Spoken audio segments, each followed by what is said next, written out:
Bonjour et bienvenue dans cette édition de 15h à la une de ce mercredi. Le chef de l'État a reçu aujourd'hui la haute représentante de l'Union européenne pour les affaires étrangères et la politique de sécurité. Le sultan fait Abdelkader Hamad est enterré aujourd'hui dans la région de Tadjoura. Plusieurs personnalités civiles et militaires sont venues lui rendre une dernière hommage.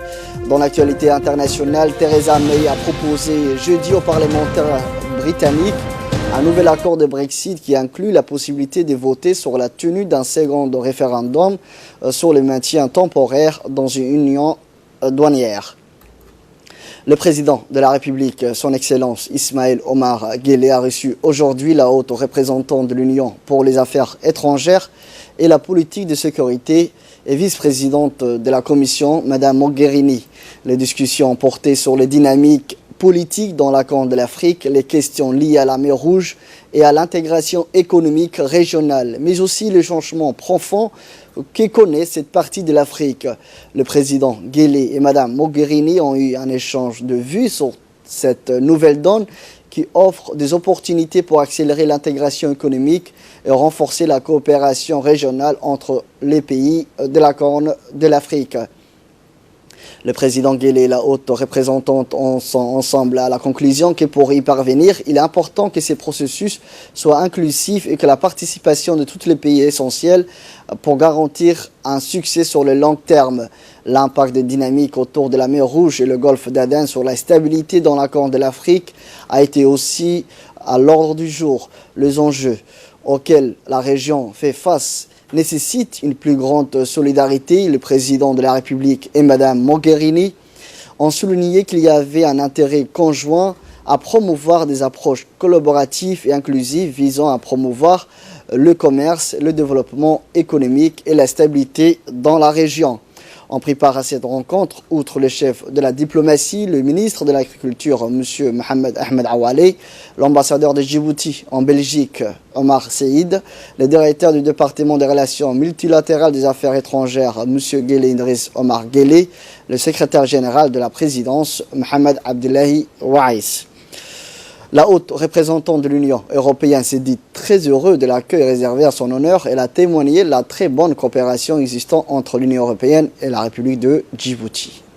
J'ai eu l'honneur d'être reçu par le président de la République pendant cette visite qui pour moi est très importante pour souligner l'importance stratégique de notre amitié et de notre partenariat avec le Djibouti, soit bilatéralement.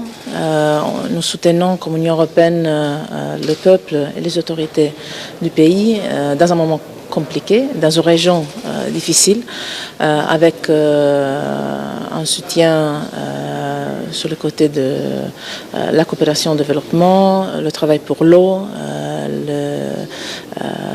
les effets des changements climatiques, mais aussi la sécurité maritime et l'importance de garder le rôle de porte comme un des principaux facteurs de développement économique du pays. Mais aussi, nous avons discuté le travail que nous pouvons faire ensemble pour la diversification de l'économie du pays. Mais surtout, ça a été pour moi une occasion importante d'échanger sur les dynamiques régionales dans la Corne d'Afrique, le travail commun que nous faisons pour la paix et la sécurité en Somalie, pour une approche inclusive et coopérative dans la région, le soutien à l'IGAD et aussi la nécessité de garder des dynamiques, éviter que les dynamiques du Moyen-Orient puissent influencer négativement le développement et la sécurité de la région et du pays. Donc j'ai exprimé le soutien et l'amitié de l'Union européenne au Djibouti comme un partenaire clé dans la région, dans deux régions en effet, et l'excellent travail, l'excellente coopération que nous avons en particulier avec Monsieur le ministre des Affaires étrangères. De son côté, le ministre des Affaires étrangères, Mahmoud Ali Youssouf, a souligné l'importance de recevoir Mme Mogherini à Djibouti. Cela explique ou démontre la place qu'occupe la République de Djibouti dans le monde. Cette visite s'inscrit toujours dans le cadre du partenariat Djibouti-Union européenne, qui est un partenariat solide, un partenariat axé sur les résultats en matière de développement et de sécurité. Vous savez que Djibouti abrite les opérations Atalante Et les Européens font œuvre utile, aussi bien en matière de sécurité maritime que dans la lutte contre le terrorisme et l'insécurité en Somalie.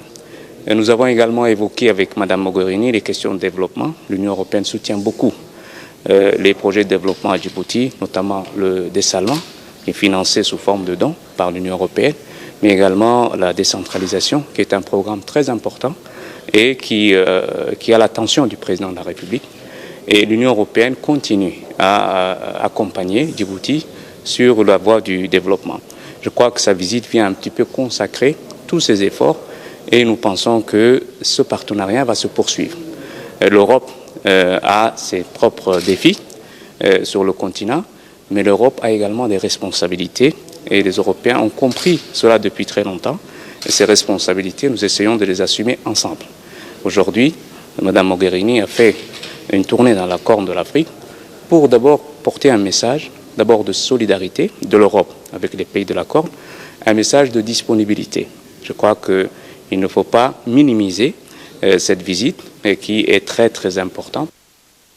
Dans les titres, la cérémonie funèbre du feu Sultan Abdelkader Hamed Mohamed, décédé vendredi 17 mai, a eu lieu ce mercredi dans sa ville natale de Tadjoura. Rapatrié par avion, la dépouille meurtrière du défunt sultan a été acheminée vers Tadjoura par hélicoptère militaire. Tous les membres du gouvernement avec à leur tête le Premier ministre Abdelkader Kamil Mohamed ainsi qu'une délégation ministérielle de la République fédérale d'Éthiopie et notamment de la région Afar étaient mobilisés pour accueillir la dépouille meurtrière au sein du port de Tadjoura où l'avion a atterri. Le cortège funèbre a ensuite quitté le tarmac d'atterrissage pour se diriger vers la grande mosquée de la ville blanche, connue sous le nom du mosquée saoudienne. Ainsi de prières où plusieurs centaines de personnes issues de la capitale, de toutes les régions du pays, localités de Tadjoura ainsi que pays limitrophes ont investi pour la prière meurtrière collective. C'est ainsi une marée humaine qui a déferlé sur les artères principales de la ville blanche et de routes secondaires pour affluer ensemble et converger vers la grande mosquée. Après la prière et la lecture de la Fatiha par l'imam, le proche du défunt et les centaines de fidèles ont accompagné la dépouille jusqu'au cimetière où Abdelkader Hamed Mohamed a rejoint sa dernière demeure.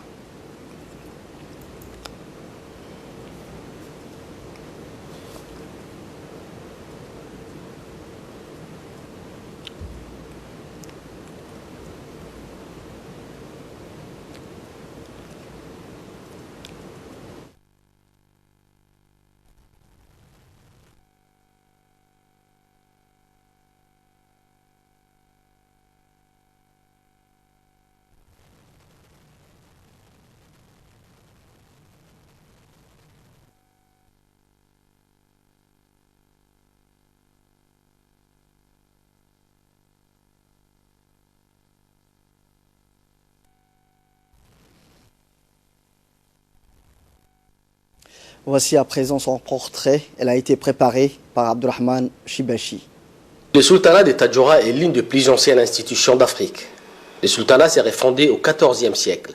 En 1450, Assa Kamil aurait ainsi été le premier sultan qui s'appuie sur une dynastie, celle des Ad Ali. Le pouvoir est depuis alterné entre les dignités et les burhanto. Le sultan est alors appelé Dardar et son vizir Banoïta. Selon les historiens, cette alternance serait mise en place pour régler un différend lié à la succession des Assa Kamil par ses deux fils, Dini et Burhan. Cette décision prendra ensuite toute son ampleur avec l'institutionnalisation du règlement des conflits à travers notamment les milices qui fut de tout temps le lieu central du pouvoir politique, institutionnel et social où Makaban et Malak délibèrent sur toute chose dans la cité.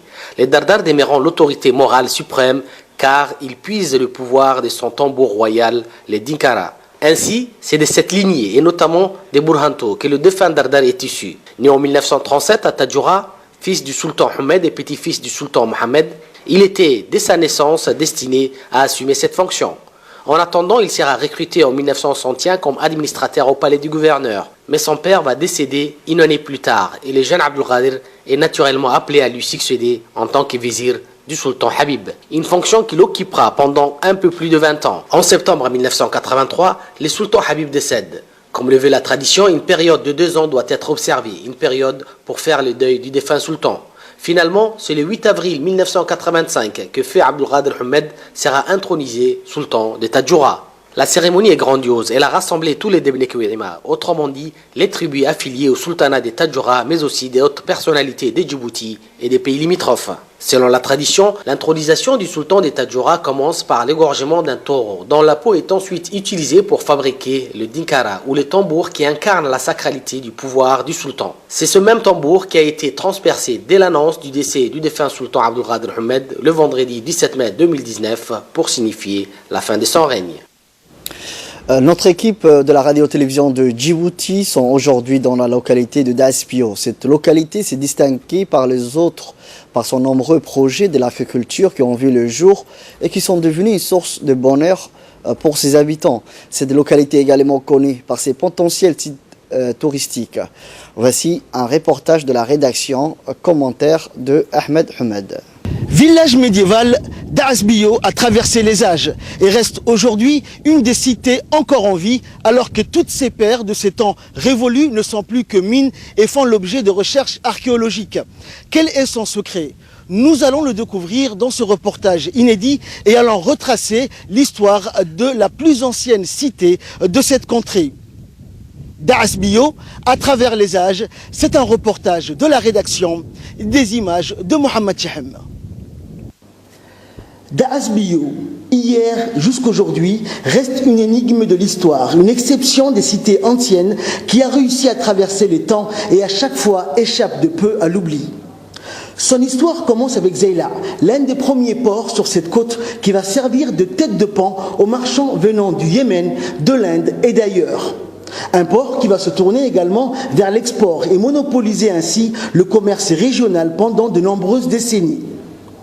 L'histoire de Daasbio est intimement liée à celle de Zeila, mais être antérieure aussi à celle-ci au vu des gravures rupestres dont font état certains connaisseurs de la région, ou encore cette grotte mystérieuse faite de main d'homme dont une rampe d'accès a été aménagée récemment. Autre réalité frappante encore, Daasbio a connu une civilisation anté-islamique, comme en témoignent ces tombes non conformes à celles de la période islamique, également présentes dans le même cimetière. En attendant que nos historiens soient fixés sur les dates exactes, on peut affirmer sans se tromper que Daasbio était une des routes principales du port de Zeila, un port où s'approvisionnent les caravanes en partance pour la région d'Aoussa. Un haut lieu d'échange et de rencontres. Le premier du genre dans cette contrée, Daasbio le sera jusqu'à la construction du port de Djibouti qui va détrôner celui de Zeila. Du coup, la station de caravane de Daasbio va se délocaliser vers Djibouti. Et comme l'écrit le gouverneur français de l'époque, plus de 50 caravanes, comptant chacune une trentaine de dromadaires, partent chaque jour de Djibouti. Et cela en période de Khamsin, précise-t-il, ce qui préfigure toujours, selon ses estimations, de l'essor du port de Djibouti. Conséquence directe, Daasbio, dont les activités commerciales s'estompent progressivement, sera abandonné par ses habitants. À présent, un commerçant de la place a signalé dimanche dernier le cambriolage de son magasin de vente, soit au total 10 télévisions écran plat et 6 lecteurs audio munis de sonorisation ont été soustraits de son magasin. Aussitôt, les helicoptères de la brigade PK12 Nord se sont transportés sur le lieu en vue de constater le fait. Le même jour, l'auteur présumé a été interpellé au cours de son audience. Il a expliqué avoir agi de concert avec 3 autres co-auteurs, dont 2 ressortissants éthiopiens, un autre djiboutien. Les gendarmes ont interpellé lundi le second auteur à son domicile et ont immobilisé le véhicule ayant servi au cambriolage à la brigade. Les différentes perquisitions effectuées ont permis la découverte de 6 télévisions écran plat et 3 lecteurs audio. Un avis de recherche a été lancé à l'encontre de 2 ressortissants éthiopiens qui sont actuellement en cavale. Quant à la marchandise saisie, elle a été restituée à son propriétaire. Les auteurs présumés de cette affaire seront traduits devant la justice pour répondre de leurs actes. Actualité internationale à présent. Les combats ont gagné en intensité hier en sud de la capitale libyenne, au moment où l'émissaire de l'ONU pour la Libye, Qassam Salamé, mettait en garde devant le Conseil de sécurité contre le début d'une guerre longue et sanglante. Plus de 6 semaines après le début de leur assaut sur Tripoli, le maréchal Khalifa Haftar, l'homme fort de l'Est du pays, et son autoproclamée armée nationale libyenne font toujours face à la résistance des forces du gouvernement d'union nationale reconnues par la communauté internationale et basée dans la capitale. Cette bataille pourrait conduire à la division permanente du pays, a averti Qassam Salamé. La Libye est sur le point de tomber dans une guerre civile, a-t-il ajouté. Un accord de la dernière chance, la première ministre britannique Theresa May a annoncé hier que son gouvernement proposerait à la Chambre des communes de vote pour ou contre la tenue d'un nouveau référendum sur l'accord de sortie de l'Union européenne.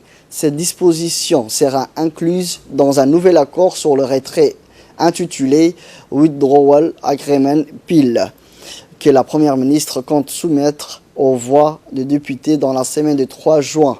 Theresa May a également souligné que les projets de loi comprendraient de nouveaux changements importants pour protéger l'intégrité économique et constitutionnelle du Royaume-Uni.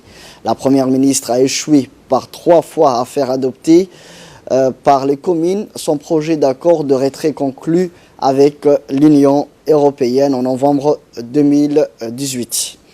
C'était tout pour ce journal. Merci à vous de l'avoir suivi. Restez avec nous, le programme continue sur Télé Djibouti.